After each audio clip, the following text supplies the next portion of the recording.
entramos a los atrios celestiales donde se encuentra nuestro amado Señor Cristo Jesús, intercediendo por cada uno de nosotros. Padre nuestro que estás en el cielo, santificado sea su santo nombre, Señor. Perdone nuestros pecados, Señor, de pensamiento, palabra y obra, Señor. Guíenos y protéjanos, Padre Santo. Alabado sea su santo nombre, Señor, en este día, Señor. Le damos gracias, Señor, por estar sumamente usted con nosotros y su inmensa misericordia, aún hasta el día de hoy, se presenta en nuestras vidas, Señor. Perdone nuestros pecados, Señor, de pensamiento, palabra y obra. Se lo pedimos, Señor, en el dulce nombre santo de nuestro amado Señor Cristo Jesús. Amén. A Él sea la honra y la gloria por los siglos de los siglos santos. Amén. Sean bienvenidos, mis amados hermanos. Que el Señor esté con cada uno de vosotros. Nosotros entraremos de lleno al tema de este día. Un tema muy interesante que el Señor nos quiere mostrar por medio de su santa palabra. Estamos tomando claramente la historia de José. Acordémonos, voy a hacer un breve repaso para poder llegar al punto donde queremos llegar. Vimos claramente que José fue vendido por sus hermanos. Hasta ahí vamos bien. Después, José, después de aproximadamente 20 años que pasaron, automáticamente se vuelve a encontrar con sus hermanos. Y claramente, al encontrarse con ellos, hay sentimientos que claramente José aún creía, aún pensaba que sus hermanos estaban satisfechos de lo que ellos habían hecho con él, mas sin embargo los puso a prueba en varias ocasiones. Y aquí estamos estudiando prácticamente una de las pruebas que José le pone a sus hermanos. Mis amados hermanos, José le dice al mayordomo que le ponga la copa de plata a su hermano menor. Así es que cuando los hermanos de José salen de Egipto, José le dice al mayordomo: corre, ve, deténlos y diles que porque me han robado la copa de plata. Mas sin embargo hubo un diálogo entre los hermanos de José y el mayordomo, diciendo claramente que la persona que hizo tal cosa, que muera, y que ellos iban a ser sus esclavos. Mas sin embargo, en el versículo 10 de Génesis 44, los hermanos, el mayordomo le dice a los hermanos de José que más o menos iba a ser así, pero aquel que le encontraran la copa de plata iba a ser su siervo y ellos quedarían sin culpa. Hasta ahí vamos bien. Entonces se dieron prisa y derribaron cada uno su costal en tierra. Es decir, en cuanto se dio la orden, ellos se dieron prisa a bajar sus costales a tierra. Y aquí viene lo más interesante. ¿Saben qué es lo más interesante? Hay un dicho que dice: solamente el que carga el morral sabe su contenido. Pero los hermanos de José creían solamente que llevaban comida, cuando ellos no se daban cuenta que lo que llevaban era el dinero que ellos habían llevado para pagar. Y en el costal del hermano menor iba la copa de plata. Ellos lo que no sabían, mas José y el mayordomo sabían. Abrió cada cual el costal suyo y empezaron a ver qué llevaban ahí. Mis amados hermanos, hay muchas personas, tristemente, que no saben ni lo que llevan encima de ellos. Y claramente hay personas que saben lo que llevan dentro del costal, o sea, dentro de su vida. Mas sin embargo, aunque ellos sepan lo que llevan dentro de su costal, no quieren cambiar. Pero hay personas realmente que no saben que lo que llevan a veces son cosas que van en contra de la voluntad de Dios. Eso es lo terrible. Que como los hermanos de José no sabían ni siquiera lo que ellos llevaban en el costal, así a veces nosotros no sabemos ni lo que llevamos en nuestra vida. Necesitamos claramente la ayuda de Dios para que nos dé un discernimiento. Dice la palabra del Señor: Aquel que tenga falta de sabiduría, pídasela a Dios, que Él será misericordioso en darle la sabiduría. Es necesario que Dios nos dé sabiduría en todo momento, porque no nos vaya a suceder como los hermanos de José, que llevemos un cargamento y que no sepamos realmente lo que llevemos. Cuando nosotros le ponemos nuestra confianza a Dios y le decimos al Señor, Señor, ayúdame. Mira, esta es la situación de mi vida. Dios nos guiará con amor, ayuda, esfuerzo, pero nosotros debemos estar orando, ayunando, estudiando las escrituras. ¿Para qué? Para poder tener un discernimiento más amplio. El enemigo de las almas, o sea, diablo y Satanás, es tan astuto que nos hace creer a veces que lo dulce es dulce y lo amargo es amargo. Pero más sin embargo, a veces lo dulce no es como nosotros lo imaginamos. Porque a veces lo que nosotros nos comemos, aunque está dulce, viene siendo dañino y perjudicial para nuestro cuerpo. Claro que nuestro cuerpo necesita dulce, o sea, azúcar. Pero claramente el enemigo ha buscado cómo envenenar el azúcar para que nosotros consumamos altos contenidos de azúcar y claramente llegaremos a enfermarnos. Por eso es que existe tanto diabético hoy en el mundo.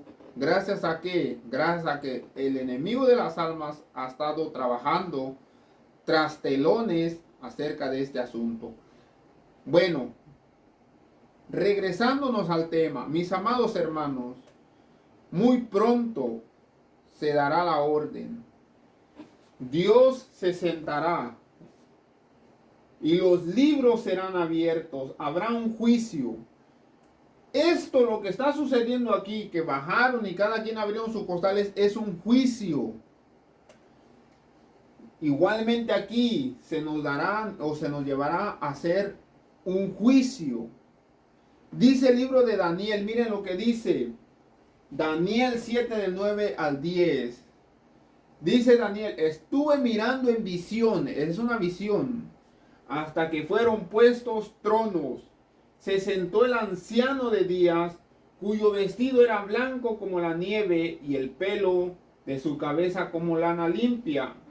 Su trono llama de fuego y las ruedas del mismo fuego ardiente. Un río de fuego procedía delante de él. Millares y millares le servían. Millones y millones le asistían delante de él. Y aquí viene lo interesante. El juez se sentó y los libros fueron abiertos. ¿Cuáles libros? Los libros de nuestra vida. Igualmente, como fueron abiertos los costales de cada uno de los hermanos de José, así igualmente será abierto nuestro libro, representación simbólica a los costales. ¿Qué es lo que llevas? ¿Qué es lo que traes? Y les vuelvo a repetir, miles y millones de personas estarán como los hermanos de José, que llevarán una vida pensando que esa vida está bien. Porque ellos iban en el camino, símbolo de que nosotros vamos en esta vida. Ellos ya iban camino. ¿A dónde? A la tierra prometida, a Canaán. Salen de Egipto. Igualmente muchos y millares de cristianos salen de Egipto. O sea, Egipto es simbólico al mundo, a lo que hay en el mundo. ¿Qué es lo que hay en el mundo? Libertinaje, borrachera, lascivia, concupiscencias, etcétera, etcétera, etcétera. Todo lo que no me lleva a Cristo. Igualmente los hermanos de José dejaron Egipto para ir a la tierra prometida, pero a veces así estamos nosotros. Dejamos el mundo para ir al cielo, pero a veces no sabemos ni lo que llevamos dentro de nuestros costales. Por eso es que se hará un juicio. Hay que pedirle discernimiento a nuestro Dios antes de que nuestro libro pase ante su presencia. ¿Qué tal si nosotros tenemos una copa de plata? Que a lo mejor nosotros no la adquirimos, pero automáticamente la llevamos. ¿Cómo? El enemigo de las almas es engañador. Así como ellos fueron engañados, que no llevaban nada en los costales, el enemigo de las almas, diablo y Satanás, nos puede poner una cosa o sembrar una cosa en nuestra vida que nosotros no sepamos que eso es pecado. Que creemos que a lo mejor estamos bien. Mis amados hermanos, el enemigo de las almas es diestro y maestro para sembrar parásitos en nuestras vidas. ¿Por qué parásitos, hermanos? Sí, porque los parásitos lo que hacen es consumir tu vida. Es lo único que hacen los parásitos. Comerte, comerte, comerte, desgastarte, desgastarte, preocuparte, etcétera, etcétera. Por eso, en el gran juicio, ahí se abrirán y ahí sabrás claramente que lo que te enseñaron no era agradable delante de Dios. Aunque tú dijeras, oh, esto fue agradable, esto no es agradable delante de Dios. Hay que pedirle discernimiento al Señor. En el libro Conflicto de los Siglos, capítulo 29, para las personas que gusten buscarlo y lo leen con calma, se darán cuenta de muchas cosas. Aquí unas pocas porciones de ese capítulo 29 del Conflicto de los Siglos. Dice, la obra, cuando se abran los libros ante la presencia de nuestro Dios, porque ese es el juicio investigador. Y después del juicio investigador viene el juicio de las naciones, o sea, el juicio del mundo, tanto de vivos y de muertos, pero viene siendo ya confirmación de lo que ya se había puesto en tela. Bueno, el juicio de los vivos, más que nada el juicio de todos, y después del juicio de los... Hay 4 fases de juicios, y en esas 4 fases de juicio nosotros vamos a pasar delante de Dios. Juicio investigador, el juicio de los vivos, bueno, de la nación, del mundo, ya cuando Cristo está por venir. El juicio confirmativo, cuando vayamos al cielo por 1000 años, preguntaremos al Señor por qué mi familiar se perdió. Y después viene el juicio de la condenación, el juicio definitivo, el último, que va a ser cuando va a ser quemado Satanás y todos los que lo siguieron. La obra de cada uno pasa bajo la mirada de Dios y es registrada, imputada, ya como señal de fidelidad, ya de infidelidad. Una de dos, va a pasar ya. Unos con su fidelidad, otros de infidelidad. Frente a cada nombre de los libros del cielo aparecen con terrible exactitud cada mal palabra, cada acto egoísta, cada deber descuidado, cada pecado secreto, con todas las tretas arteras, o sea, letras, puntos, comas, con todo va a ser aparecido. Va a ser, toda nuestra vida está siendo registrada. Los admoniciones o reconvenciones divinas despreciadas, quiere decir, las veces que tú rechazaste las invitaciones de nuestro Dios por medio de sus siervos, los momentos perdidos, las oportunidades desperdiciadas, la influencia ejercida para bien o para mal, con sus abarcantes resultados, todo fue registrado por el ángel anotador. Tenemos un ángel que está anotando nuestra vida. Y aquí viene lo más interesante. La ley de Dios. ¿Cuál es la ley de Dios? Los 10 mandamientos. Es la regla por la cual los caracteres de la vida de los hombres serán probados en el juicio. Salomón dice, temed a Dios y guardar sus mandamientos, porque esta es la suma del deber humano, pues que Dios traerá toda obra a juicio, sea buena como sea mala. Eclesiastés 12, del 13 al 14.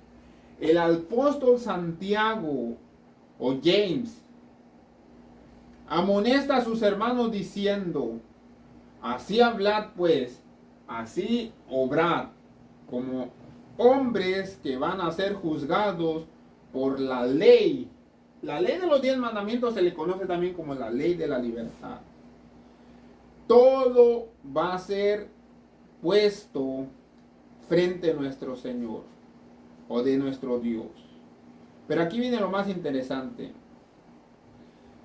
Los libros de memoria vienen siendo todas las cosas que tú hiciste, todo lo que, a donde viajaste, lo que comiste, viene siendo cosas que tú viviste. Por eso se le conoce como el libro de las memorias.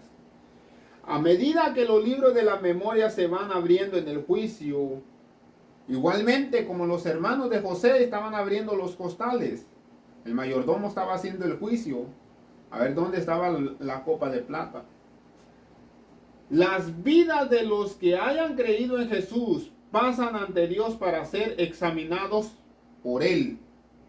Empezando con los que vivieron los primeros en la tierra, o sea, Adán. Nuestro abogado presenta los casos de cada generación sucesiva y termina con los vivos. Primeramente se enjuiciará a todos los que ya murieron, empezando desde Adán, Abel, etc. Bueno, primer mártir desde Abel, y ahí, hasta nuestros días, y hasta los que estén vivos. Cada nombre es mencionado. Cada caso cuidadosamente investigado. Ante la presencia de Dios no va a haber excusas. Dios es Dios y Él sabe el por qué lo hiciste. Habrá hombres que serán aceptados. La separación de los cabritos con los borreguitos. Otros rechazados. En caso de que alguien tenga en los libros de memoria pecados de los cuales no se haya arrepentido y que no hayan sido perdonados, ¿por qué no fueron perdonados? Porque no se arrepintió de su pecado. Su nombre será borrado del libro de la vida. Esto es terrible. Que si nosotros estamos en un pecado gravísimo y no nos hemos arrepentido, automáticamente no es perdonado. Únicamente los pecados que son perdonados son los pecados que tú te arrepientes y te alejas de hacerlos. La mención de las buenas obras serán borradas de los registros de Dios. No es porque tú digas, oh, yo duré tantos años dando y ayudando a los pobres, haciendo esto, haciendo aquello y jujujuy, jajajay. Si tienes un pecado será borrado del libro de la vida y automáticamente todas tus buenas obras que hiciste no se te serán contadas, serán borradas. El Señor declaró a Moisés, aquel que haya pecado contra mí, a este borraré de mi libro. Y el profeta Ezequiel dice, si el justo se apartare de su justicia y cometiere maldad, quiere decir la persona que se está dedicando a Dios, después deja a Dios para poder darle otra vez vuelo a la vida, cometiere maldad, toda la justicia que hizo no vendrá en memoria, ni porque le haya dado de comer a los huérfanos, ni porque etcétera, etcétera, etcétera. No le será contada. A todos los que hayan sido arrepentidos verdaderamente de sus pecados y se hayan alejado de ellos y hayan aceptado con fe la sangre de Cristo Jesús como su sacrificio de pago, expiatorio dice ahí, de pago por su pecado, se les ha escrito el perdón. Únicamente, ¿cómo se escribe el perdón? Aceptando a Cristo Jesús, arrepintiéndome de mis pecados y alejarme de ellos. Frente a sus nombres en los libros del cielo, como llegaron a ser partícipes de la justicia de Cristo y su carácter, o sea, su vida, está en armonía con la ley de Dios, los 10 mandamientos, sus pecados y sus caracteres están en armonía con la ley de Dios. Sus pecados serán borrados. ¿Qué es eso, hermano Tadeo? Sí, que si tú cometiste muchos pecados, hace poquito me preguntó mi patrón y me dijo, hermano, Así es que si yo aunque haya matado, etcétera, etcétera, hice esto, hice aquello, me arrepiento, seré. Aquí dice, si te aceptas a Cristo Jesús, te arrepientes de lo que hiciste, tus pecados serán borrados, o sea, limpiados por la sangre de Cristo Jesús. Ellos mismos serán juzgados dignos de la vida eterna. El Señor declara por el profeta Isaías: yo soy aquel que borró tus transgresiones, o sea, tus pecados, a causa de mí mismo, y no me acordaré de tus pecados. Jesús dijo: el que venciere será así revestido de ropas blancas, y no borraré su nombre del libro de la vida, sino confesaré su nombre delante del Padre, delante de los santos ángeles. A todo aquel pues que me confesare con sus labios sus pecados y se arrepiente de ellos, y me confesare delante de los hombres como testimonio al mundo, le confesaré yo también delante de mi Padre que está en los cielos. Pero aquella persona que me negare, hay personas que dicen: oh, ¿eres cristiano? No, yo no soy, para seguir pecando. Lo está negando. Aquella persona que me negare delante de los hombres, yo también le negaré delante de mi Padre que está en los cielos. Es terrible. Nunca hay que negar de que somos hijos del Señor. Nunca hay que negar que somos cristianos. Mis amados hermanos, estamos viendo claramente que el juicio que se estaba llevando con los hermanos de José para ver quién era el culpable, un juicio se hará en el cielo para ver quién es el culpable. La ley de los 10 mandamientos es la regla por la cual tú y yo seremos enjuiciados. Mi más grande deseo, mis amados hermanos, es de que ustedes vayan comprendiendo y entendiendo los requerimientos que tiene el cielo para nuestra vida. Y que nosotros nos aferremos a Cristo Jesús. Él es nuestra única salvaguardia. Dios los bendiga, mis amados hermanos. Que el Señor esté con cada uno de ustedes.